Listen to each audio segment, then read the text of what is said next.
तर या संदर्भातच नंतर उद्धव ठाकरेंनी देखील असं मत मांडलेलं आहे की किरकोळ भांडणं बाजूला ठेवून ठेवायला तयार आहे, मराठीसाठी एकत्र यायला तयार आहे, कसं पाहता या विधानाकडे?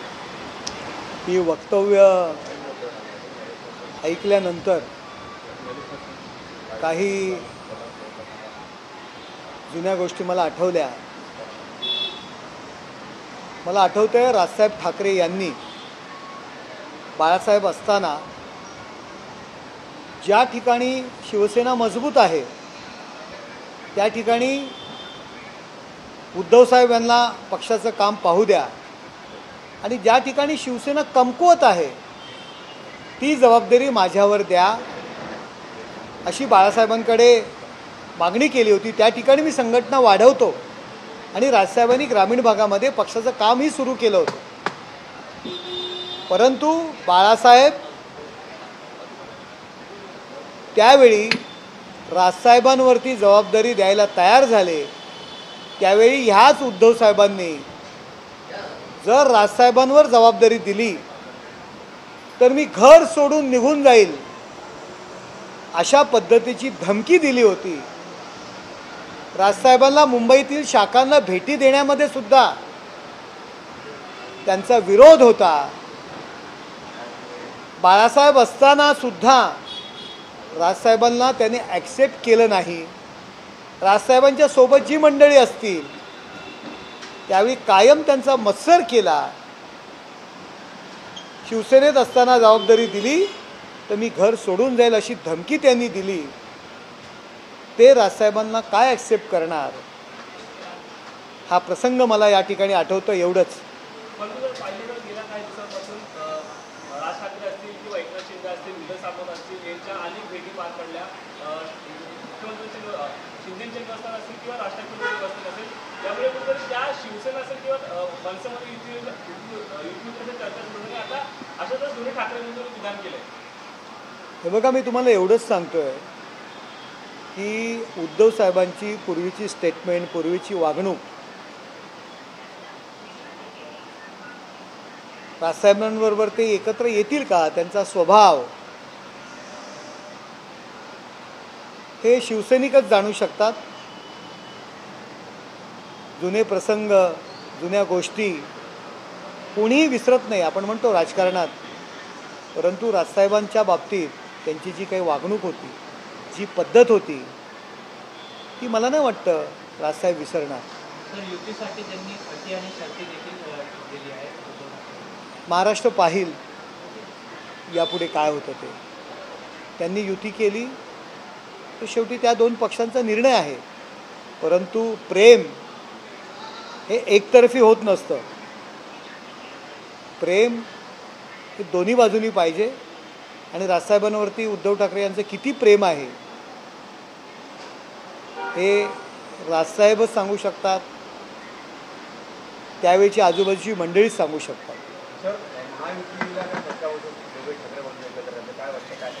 हे बघा, महायुतीचं काम करते. महायुती मजबूत आहे. तिन्ही पक्ष एकत्र आहेत. आधी युतीची उभाठा आणि मनसे युती होऊ द्या, तर नंतर आम्ही प्रतिक्रिया देऊ.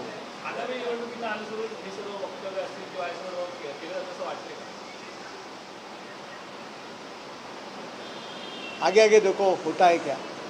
राज ठाकरे उद्धव ठाकरेंचं एक भाषण पार पडलं, त्यामध्ये त्यांनी असं वक्तव्य केलं आहे की ठाण्यात एका बिल्डरसाठी क्लस्टर आणतात. कोण म्हणाला? उद्धव ठाकरे. काय म्हणाले? ठाण्यामध्ये एका बिल्डरसाठी क्लस्टर दुनिया आणली जाते, राखली जाते. कोण बिल्डर? त्याचं नाव सांगावं त्यांनी. कोण आहे त्याचं नाव सांगावं, त्यानंतर कळेल ना कोण बिल्डर आहे, कोणासाठी काय करताय.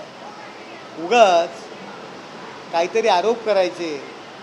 मी तुम्हाला सांगितलं की उद्धव ठाकरे असू द्या, संजय राऊत असू द्या, ही जळकी लाकडं आहेत.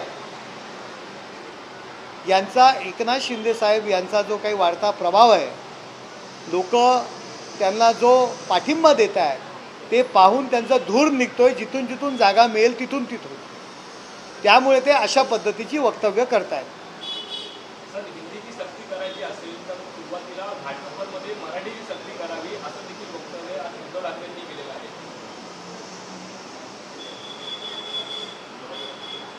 घाटकोपरमध्ये मराठीची सक्ती करावी हे सांगण्यामागचं कारण काय हे सुद्धा त्यांनी स्पष्ट करावं. तुम्ही घाटकोपरचं नाव का घेतलं हे सांगावं लोकांसमोर. काहीतरी कारण पाहिजे म्हणून अशा पद्धतीची ते टीका करतात. सर, संजय राऊतांनी आत्ताच पहिल्यावर असं म्हटलं आहे की उद्धव ठाकरे आणि राज ठाकरे एकत्र येण्याची काही हरकत नाही, परंतु राज ठाकरे यांनी भाजपाच्या बागड विनंतीची साथ धरली आहे ती कधी सोडायला. बघा, दोन नेत्यांनी वक्तव्य केलं, ताबडतोब तिसरा वक्त जो आहे भोंगा त्यांनी काय म्हटलेलं आहे म्हणजे राज ठाकरे यांना राजसाहेबांना कुणाशी बोलायचं, कुणाबरोबर सोबत ठेवायची हे कोण सांगतंय तर संजय राऊत सांगतंय. संजय राऊतांचं डिक्टेटरशिप राजसाहेब ठाकरे स्वीकारणार आहेत का हा पहिलाच मोठा प्रश्न या ठिकाणी निर्माण झाला. संजय राऊत सारख्या माणसाच्या नादाला लागून उभाटाने उद्धव ठाकरे यांनी स्वतःचीही वाट लावलेली आहे आणि तुमच्यासाठी रात्रंदिवस मेहनत करणाऱ्या शिवसैनिकालाही रस्त्यावर आपण आणलेलं आहे. सर, हिंदी में जानना चाहेंगे जिस तरीके से महाराष्ट्र मुंबई में आसपास से इलाकों में जो मराठी और हिंदी भाषा का जो विवाद चल रहा है, अब उसको लेकर इस तरीके से राज ठाकरे ने मीडिया से बात करते हुए कहा कि उद्धव ठाकरे चाहे तो हिंदी में आ सकते साथ में, इस तरीके से बयान को आप कैसे देखते हैं बयान? देखो, मनसे और उबाठा युति के बारे में आप मुझे पूछ रहे हैं, तभी मेरे को पुराने कुछ प्रसंग मेरे आँख के सामने आए. मुझे याद है राज साहब जब बाला साहब थे तब पार्टी के जोर में से ग्रामीण भागों में, ग्रामीण इलाकों में काम कर रहे थे. सबसे ज़्यादा शिवसैनिकों की पसंद थी राज साहब जी को थी. तब उद्धव जी ठाकरे उनको विरोध करते थे. तभी राज साहब बोले थे कि जहाँ शिवसेना स्ट्रांग है वहाँ की जवाबदारी उद्धव ठाकरे जी को संभालने दो, जहाँ शिवसेना कमकुवत है वहाँ की जवाबदारी मुझे दो. जब बाला साहब वो ग्रामीण भागों की और जहाँ शिवसेना कमकुवत है उसकी जिम्मेदारी राज साहब के ऊपर दे रहे थे, तब यही उद्धव ठाकरे जी ने बाला साहब ठाकरे जी को अगर राज साहब के ऊपर जवाबदारी देंगे तो मैं घर छोड़ के जाऊंगा, इसी तरह की धमकी दी थी. राज साहब जी ठाकरे जी को बम्बई के शाखाओं में विजिट करने को भी उन्होंने विरोध किया था. जो राज साहब ठाकरे जी के साथ में पदाधिकारी कार्यकर्ते रहते थे उनका कणी कट करने का काम उद्धव ठाकरे जी कर रहे थे. ये सब प्रसंग मेरे सामने खड़े हो गए. वो उद्धव ठाकरे राज साहब ठाकरे जी को एक्सेप्ट करेंगे क्या? मुझे पहले उद्धव ठाकरे जी को ये प्रश्न कहना है कि तभी राज साहब ठाकरे जी को क्यों अपोज किया, उसका भी उत्तर आपको पहले देना चाहिए. संजय राउत ने कहा कि दोनों में आने में कोई मतभेद नहीं, लेकिन जिस तरीके से एकनाथ शिंदे लगातार राज ठाकरे से मुलाकात कर रहे थे वो हमारे दिल में सबसे ज़्यादा चुभ रहा था. ये देखो, संजय राउत कहेंगे वैसे राज साहब ठाकरे नहीं चलेंगे. राज साहब को हम लोग पहचानते हैं. राज साहब ठाकरे जी ने खुद की मेहनत के ऊपर ये पार्टी खड़ी की है. संजय राउत जैसे जो उद्धव ठाकरे जी ने टुकड़ा फेंका है उसके ऊपर राज्यसभा की खासदारकी नहीं ली है. उन्होंने खुद की मेहनत के ऊपर अकेले ये पार्टी खड़ी की है और राज साहब ठाकरे जी को सलाह देने की संजय राउत जी की पात्रता नहीं है. अपनी हैसियत से उन्होंने बातें करना चाहिए. राज साहब ठाकरे जी उनके ऑर्डर सुनने वाले नेता नहीं हैं. उद्धव ठाकरे आपके ऑर्डर सुनते हैं, राज साहब ठाकरे आपकी ऑर्डर सुनने वाले नहीं हैं. इतना संजय राउत ध्यान में रखो. सर, राज्य में महायुति की सरकार है, अब ये सारी चीज़ें क्यों निकल के आ रही है? चाहे मराठी विवाद हो चाहे हिंदी विवाद. देखो, आप उन लोगों को पूछो कि अभी ये विवाद क्यों है. देखो, सरकार बहुत अच्छी चल रही है. तो लोगों के लिए कुछ इशू बनाना चाहिए, इसीलिए इसी तरह की बातें ये लोग कर रहे हैं। सर, जिस तरीके से नेशनल हेराल्ड मामले में राहुल गांधी और सोनिया गांधी का चार्जशीट में नाम दाखिल किया गया, ईडी जिस तरीके से पूछताछ के लिए बनाने वाली, आपकी क्या राय इसको लेकर? जिस तरीके से देखो, करोड़ों रुपए की प्रॉपर्टी, करोड़ों रुपए की जमीन जो सरकार ने दी है, वो 50 लाख में एग्रीमेंट करते हैं, किसी के नाम के ऊपर करते हैं, तो ये गलत है, ये भ्रष्टाचार है, ये करप्शन है। करप्शन करेंगे तो कार्रवाई जरूर होगी, क्यों नहीं होंगी? उसमें कोई भी रहने दो, भारतीय राज्य घटना है, जो दोषी रहेगा उसके ऊपर तो कार्रवाई होगी, उसी तरह की कार्रवाई हो रही है। सुप्रीम कोर्ट में जिस तरीके से वक्फ बिल को लेकर 7 दिन में जो है केंद्र सरकार को मांगनी की गई है कि आप जो अपनी लूप हॉल है, जो भी खामियां है, अपने बयान करें, उसके बाद उसका निर्णय लिया जाएगा। देखो, केंद्र सरकार ने सुप्रीम कोर्ट को बोला है कि जो आपने दो हमें क्वेश्चन पूछे हैं उसके बारे में हमारा क्या कहना है वो हम लोग आपके सामने लाएंगे।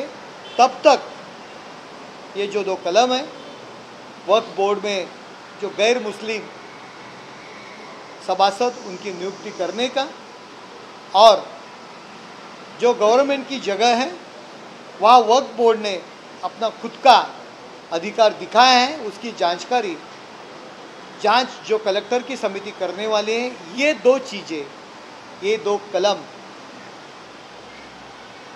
तब तक अगली सुनवाई तक हम लोग इम्प्लीमेंट नहीं करेंगे, ये सरकार बोली है।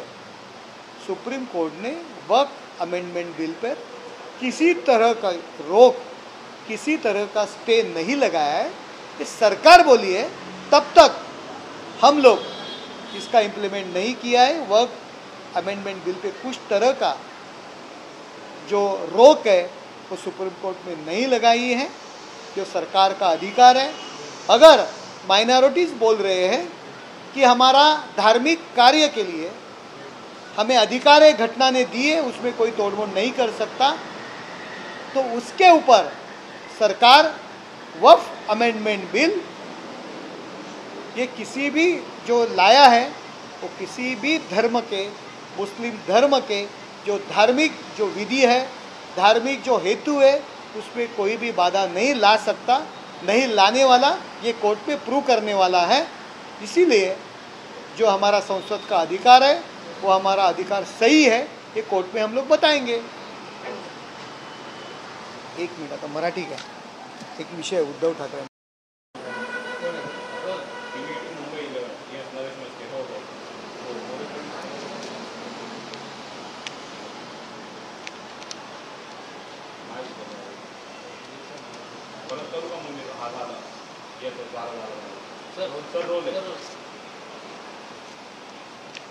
आपण जे विचारताय की नाशिकच्या अधिवेशनामध्ये जी AIचा वापर करून बाळासाहेबांचा बनावट माणसाच्या तोंडी आवाज टाकून जी एकनाथ शिंदे साहेब, देवेंद्र फडणवीस साहेब यांच्यावर टीका केलेली आहे।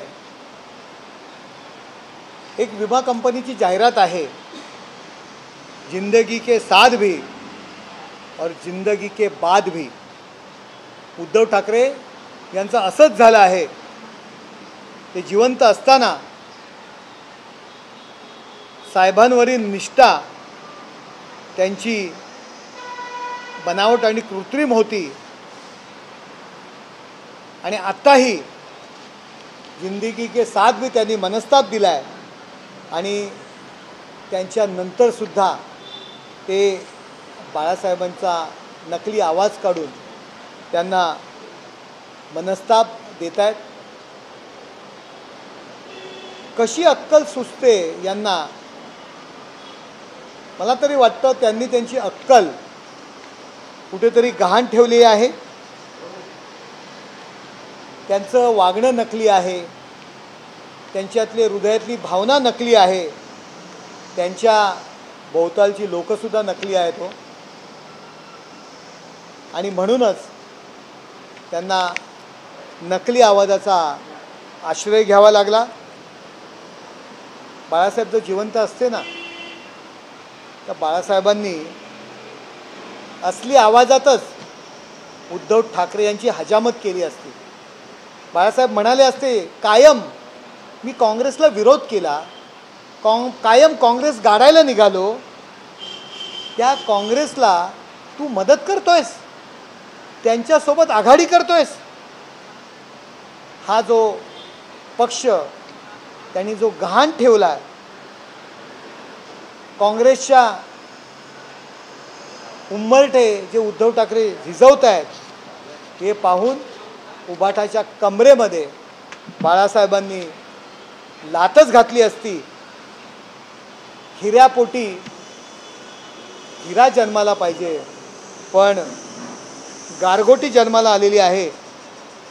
आणि आमचे शिंदेसाहेब बाळासाहेबांच्या शिकवणीतून निर्माण झालेला हिंदुत्वाचा हिरा आहे. या उबाटाचं उद्या सांगू शकत नाही. आज नकली आवाज काढला, उद्या आहे ना बाळासाहेबांना हिरवी शाल परिधान करतील, टोप्या घालतील बाळासाहेबांच्या डोक्यामध्ये आणि निवडणुकीला ते सामोरं आणतील. यांचा काही भरोसा नाही आहे. हे हैराण झालेले आहेत. उबाटा आहे ना हा चायनीज माल आहे आणि तो आता जनतेत खपणार नाही आहे. चुकीच्या पद्धतीने बाळासाहेबांचा जो नकली आवाज काढलेला आहे, बाळासाहेब हे आमचं दैवत होतं आणि ते अजन्म राहणार आहे. त्यांना त्यांच्या नकली आवाजाची आम्हाला गरज नाही. मला तरी असं म्हणायचं आहे, आम्ही बाळासाहेबांचे तमाम जे भक्त आहोत त्यांच्यातर्फे आम्ही मागणी करतोय, बाळासाहेबांच्या नकली आवाज काढून जे लोकांना आव्हान केलेलं आहे ना, त्याबद्दल उबाटाच्या या नेत्यांवर गुन्हा दाखल करावा, त्यांच्यावर कारवाई करावी. बाळासाहेबांचा जो अपमान केलेला आहे तो बाळासाहेबांना मानणाऱ्या प्रत्येक शिवसैनिकांना आणि महाराष्ट्रातील तमाम जनतेला याचा राग आलेला आहे. आणि बाळासाहेबांच्या आवाजाची जी छेडछाड केलेली आहे त्याबद्दल उबाटाच्या नेत्यांवर गुन्हा दाखल करावा अशी मागणी या ठिकाणी आम्ही करतोय. आणि उद्धव आदित्य ठाकरे त्या ठिकाणी नको ते काहीतरी स्टेटमेंट केलं आहे की खोटेपणा वगैरे एकनाथ शिंदे साहेबांना म्हटलं आहे. मला त्यांना सांगणं आहे